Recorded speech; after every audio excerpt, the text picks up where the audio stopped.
Hey guys, it's John again, and I'm playing an opponent I played recently, Mahatma. He was lower rated in 3-minute, but this is a 5-minute game, so maybe he just likes longer time controls. Suppose we shall find out. Hope you guys are having a good Sunday. I'm going to be doing a little chess teaching later today.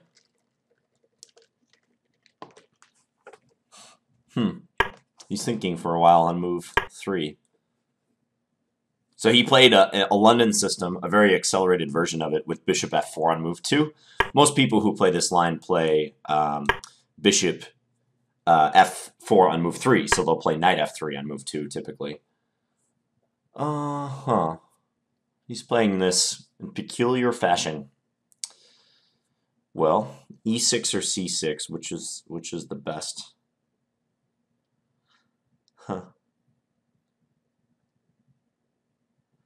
I'm going to play e6. I'm a little worried about queen b3, but I don't think it's that big of a deal. And now I'm going to play bishop d6. Sort of a weird move. Bishop g3, okay.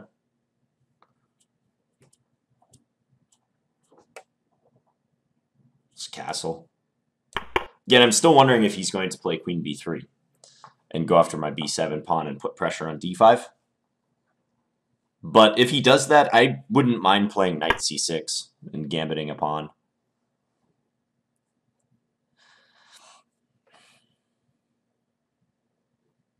c5 is tempting now. Yeah, let's do that. Break in the center.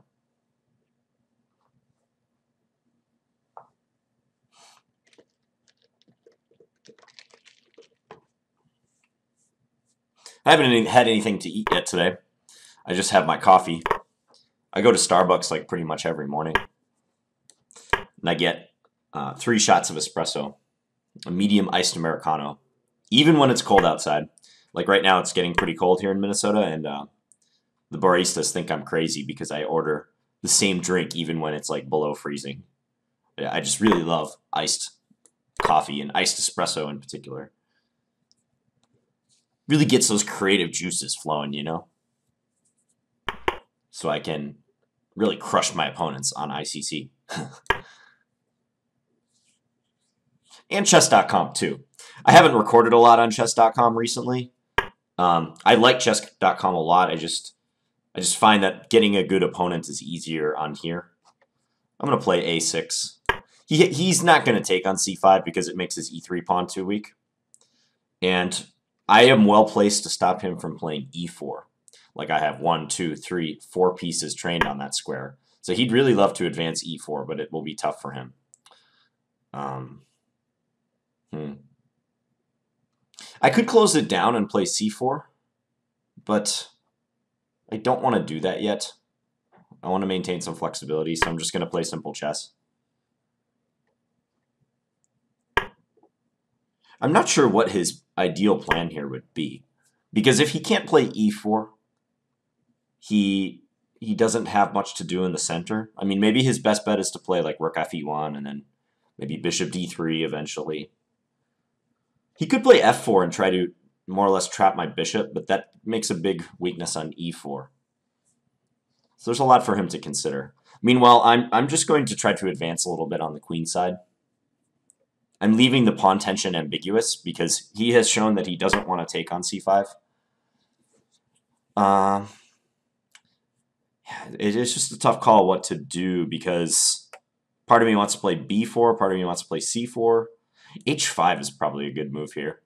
Let's do that. Like oftentimes knights that are on g3, b3, g6, or b6 can get chased by rook pawns. This is something my students know. Little trick, but they're just really not well placed most of the time to deal with a rook pawn advance. Okay, so he's making room for the knight to come to e2 and then possibly reemerge on the f4 square.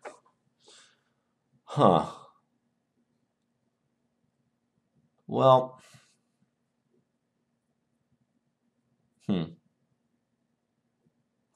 It's not a bad plan.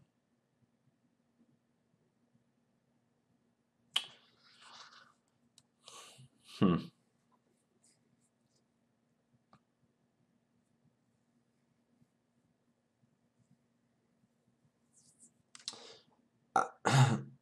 going to do this.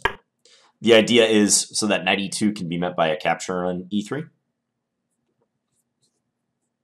Because I think this knight is starved for squares to go to, right? Like, if I push h4, he can only go to e2. So I don't want him to be able to go to e2, f4 so easily. All right, so I can go h4, knight e2, queen takes e3, but he'll win c5 eventually.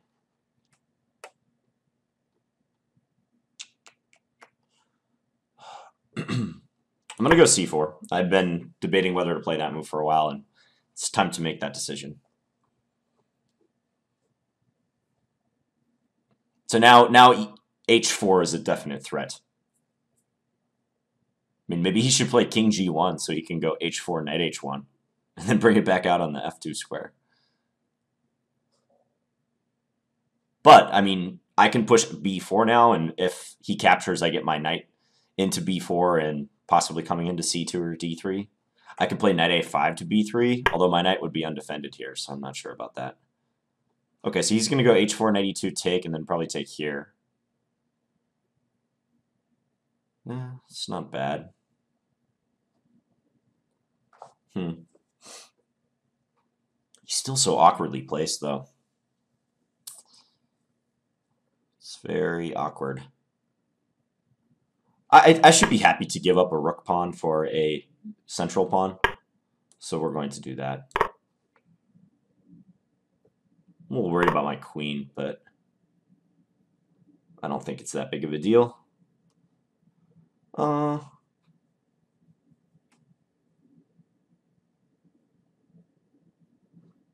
Queen h6.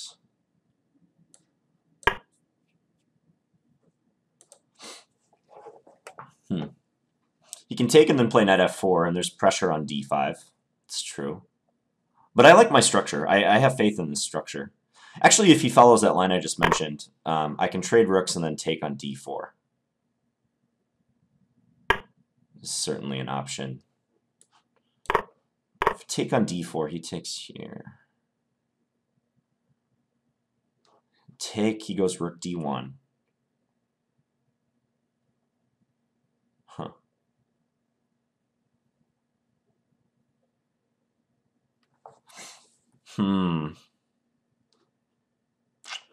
Bishop c2. Let's do that. I know that pawn's hanging, but like I said, the rook d1 move and he can win d5 back. So I'm trying to rule that out by playing that move. Probably he should go rook e2 now. Knight e2. Okay. Well, let's put him in a pin. Put him in a body bag, Johnny.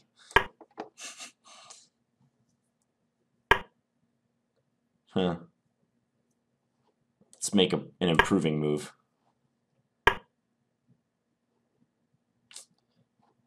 Let's go here.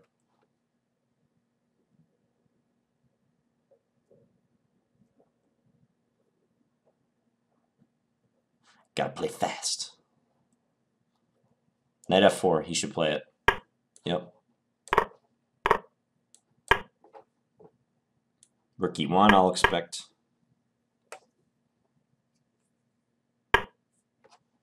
Okay, now we push. We push z-pawns. His knight is poorly placed. And now I win material. Oh yeah. Check. That's a GG right there. Okay, that ended in a hurry. I think he didn't really react correctly in this position. Like the knight a2 move's really passive. I mean, I think rook e5 now would have been okay. In which case I could play maybe rook back to d8, threatening knight c6.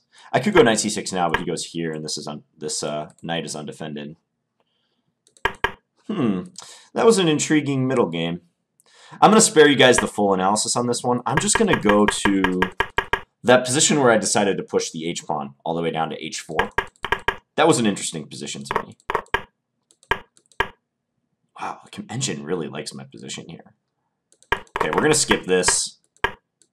It just seemed like right around here I had a very nice game. Okay, so this position. Now I was mentioning how the knights that are on these squares, G3, B3 for white, and G6, B6 for black, they often get chased by the opposing rook pawns. So that's what I was trying to do with H5. It's trying to chase it off that square. But then again, this knight is not even that well placed here. It's dominated by my bishop, and the only thing it really does is assist him in playing E4. So computer just says go C4. You know, let's say bishop F1, queen E7. Okay, it's kind of similar to the game. So H5, A3. I guess I should have proceeded with my plan. H4, knight E2, queen takes E3. Okay. Well, I thought he would just win a pawn with this move, though. Oh, D4. And his knight does not have good options. It says knight takes B5 is the best move. Really? Like, if knight A2, he is in super trouble. Bishop C2. Yeah, I mean, my pieces are really active, so... Like, now if he goes rook... D2, I have pawn D3. Rook C1, pawn D3 is good as well. Okay, so I could have been more decisive and just struck immediately with H4 instead of getting fancy with queen E7. It was not necessary. Or getting fancy with C4, perhaps. Okay, I made the right call here. Queen H6, still an advantage. Take, take. Bishop C2. Oh, knight E8. Why would I play knight E8? Where's the knight going? C7? And then maybe it helps me push A5, B4 since my pawn on B5 will be defended.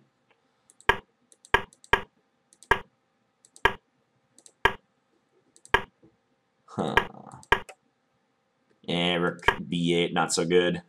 Just take on E2, the comp says. Now it's roughly equal. Yeah, rook E5, he should have done that. Knight A2, not good. B4. And then it was over in a hurry. I was losing material here, and he made it easy after rook F5. Well, I think white should definitely not repeat this line. F3, I don't think is such a good move here. Probably they should play knight F3 instead. But hope you guys enjoyed this video against Mahatma. And please leave me any feedback in the comments. Thanks, guys.